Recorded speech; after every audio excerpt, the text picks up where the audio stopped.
Bonjour et bienvenue dans ce screencast ciblé sur la réalisation d'une analyse de la variance à un critère de classification pour mesures répétées. On parle de mesures répétées lorsque plusieurs mesures sont prises sur les mêmes individus. Nous ne pouvons donc plus supposer l'indépendance des observations du fait que plusieurs données proviennent chaque fois d'un même individu. Ceci nous oblige à utiliser un modèle d'ANOVA prévu pour les plans à mesures répétées. Nous passerons en revue les points suivants. Le contexte d'application, l'analyse descriptive et conditions d'application, la réalisation de l'analyse, les tests complémentaires et enfin l'interprétation des résultats. Vous réalisez une ANOVA à mesure répétée lorsque vous désirez tester la différence entre deux ou plusieurs moyennes estimées sur les mêmes individus. Vous désirez analyser l'impact du facteur temps de mesure. Dans notre cas, nous nous demandons si les résultats des enfants en français diffèrent selon leur âge, 10, 12 ou 14 ans. Nous nous intéressons donc à une seule mesure, le résultat en français, mais qui est prise à trois moments différents, ici 3 âges. Comme vous le voyez dans le jeu de données, les données sont encodées de manière à ce que chaque ligne représente un individu. De ce fait, la variable résultat en français est reprise dans 3 colonnes différentes selon le temps de mesure, à 10 ans, 12 ans et 14 ans. Sur base de notre échantillon, nous allons pouvoir estimer la moyenne des scores des enfants aux 3 âges.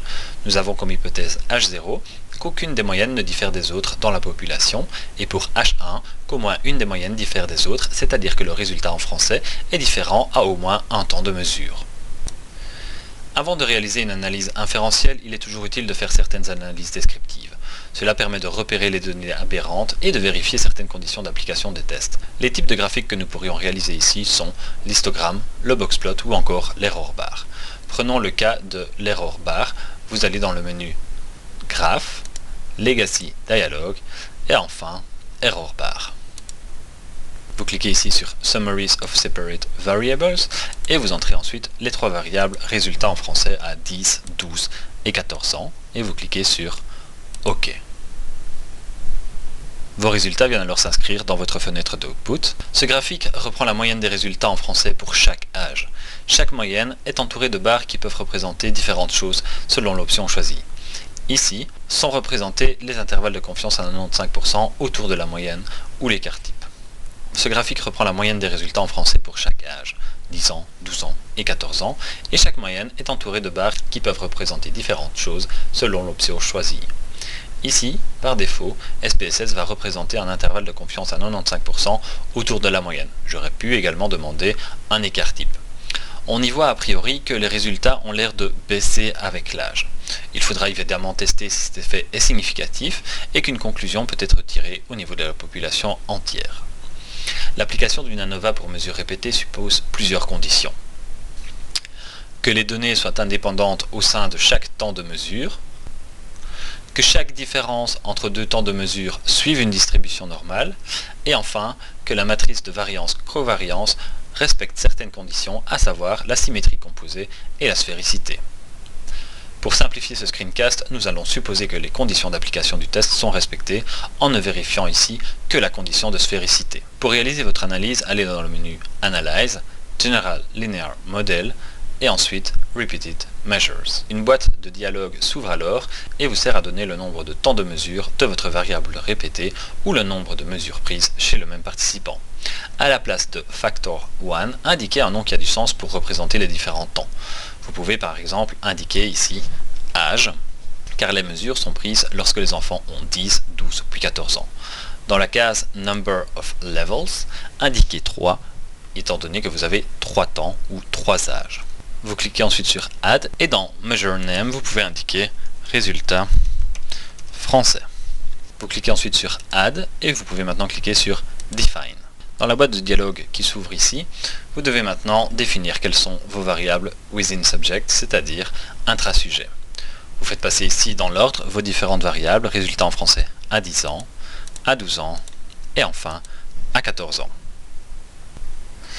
La case Between Subject Factors sert à passer d'éventuelles variables explicatives non répétées. Il n'y en a pas dans cet exemple, donc on ne met rien. Ce cas sera abordé dans le screencast d'ANOVA 2 sur les mesures mixtes. Avant de cliquer sur OK, vous pouvez demander certains graphiques et certains indices supplémentaires qui vous seront utiles pour l'interprétation. Allez dans l'option Plots. Pour demander un graphique, par exemple, choisissez de représenter votre variable âge sur l'axe horizontal. Vous cliquez ensuite sur Add et puis sur Continue. Allez ensuite dans l'onglet Options. Vous pouvez demander à avoir certaines statistiques descriptives ainsi qu'une estimation de la taille de l'effet. Descriptif statistique et estimation de l'effet.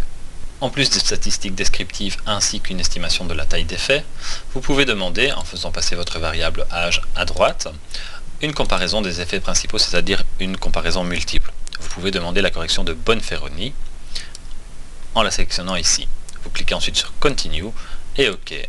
Vos résultats viennent alors se coller dans votre fenêtre d'output à la suite des analyses précédemment demandées. Dans votre output, vous trouverez alors différents tableaux pour votre analyse principale ainsi que pour vos comparaisons multiples. Nous allons nous concentrer sur certains de ces tableaux. Le premier tableau nous indique à quoi correspondent les âges 1, 2 et 3. Ce sera important pour l'interprétation des graphiques et comparaisons multiples. On voit ici que la valeur 1 correspond à la variable français à 10 ans, la valeur 2 correspond à français à 12 ans, etc. Le deuxième tableau nous renseigne sur les statistiques descriptives que nous avons demandées et nous indique l'âge, l'écart type ainsi que le nombre d'individus dans chaque condition. Nous trouvons ensuite, un peu plus loin, le test de sphéricité de Mauchly qui nous permet de vérifier une des conditions d'application de l'ANOVA à mesure répétée, la condition de sphéricité. Ce test est l'équivalent du test d'homogénéité des variances que vous utilisez en ANOVA 1, mais ici adapté au cas de mesure répétée. L'hypothèse H0 exprime que la matrice des variances covariance est sphérique. Dans notre exemple, vous constatez que la p-valeur est inférieure à 0.05, ce qui signifie un rejet de H0. Nous nous trouvons donc malheureusement dans le cas où la condition de sphéricité n'est pas respectée. Ce test détermine la façon dont nous devons lire le tableau suivant, qui reprend le test global sur les mesures répétées. Notez que si vous n'avez que 2 temps de mesure, la condition de sphéricité n'a plus de sens et ne doit donc pas être vérifiée. Dans ce cas, la sortie SPSS indiquera un point au niveau de la p-valeur. Dans votre tableau intitulé Test of Within Subjects Effect, nous trouvons le test global de notre mesure répétée, l'âge. Selon les résultats au test de sphéricité, le test de Mauchly, nous devons lire l'une ou l'autre ligne. La ligne 1 correspond à la situation où la sphéricité peut être supposée, si nous avions observé une p-valeur supérieure à 0.05 dans le test de sphéricité. Ce n'est pas notre cas. Nous allons donc préférer plutôt la deuxième ligne en choisissant la correction de Greenhouse-Geiser.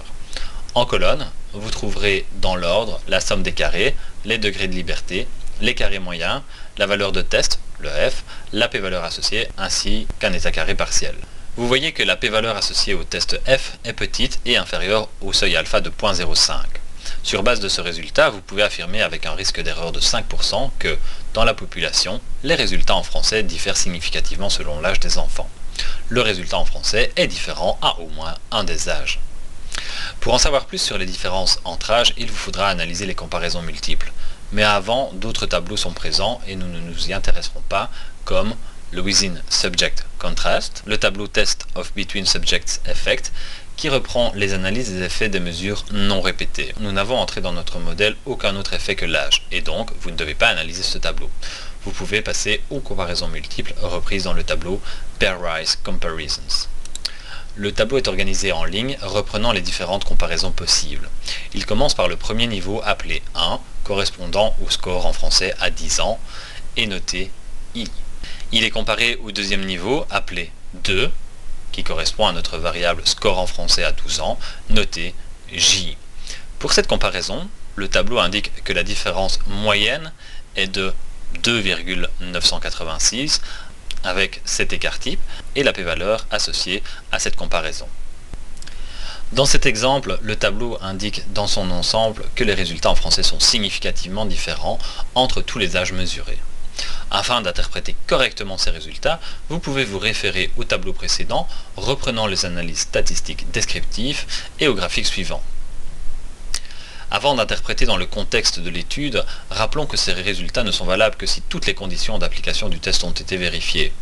Lorsque les modèles deviennent plus complexes, les conditions d'application peuvent être vérifiées au niveau des résidus, de la même façon que dans une régression linéaire. Passons maintenant à l'interprétation en contexte.